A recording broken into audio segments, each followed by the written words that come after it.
Хрупкие девочки-школьницы из небольшого села Кочекадзе Хангаласского улуса стали призерами республиканского чемпионата по мини-футболу. И в ближайшее время собираются представить республику на дальневосточном турнире по мини-футболу среди школьных команд. О том, как девушкам удалось завоевать нелегкую победу, расскажет Виолетта Засимова.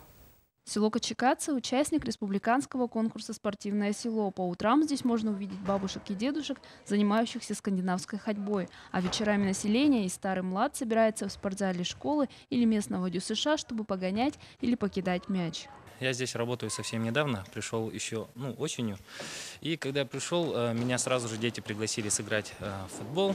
Я подошел в ДЮСШ, увидел, что играют в основном ребята и также активно играют и девочки.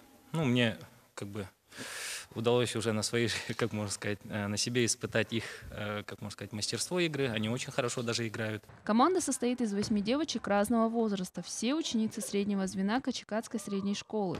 Ежедневные тренировки не мешают учебе. Девочки являются прилежными ученицами, призерами профильных олимпиад и различных конкурсов. На республиканском чемпионате по мини-футболу юные спортсменки принимают участие во второй раз. В прошлом году заняли последнее место и, как они сами говорят, ехали на чемпионат чисто из интереса. После проигрыша у них проснулся спортивный азарт.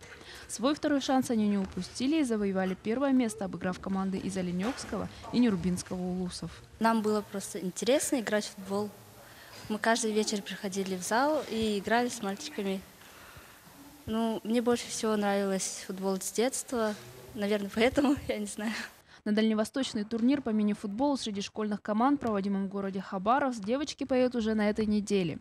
Тренера Григорий Тарский и Петр Ефимов усиленно готовят команду к их первому турниру на уровне Дальнего Востока, где они будут представлять республику, улус, свое село и школу.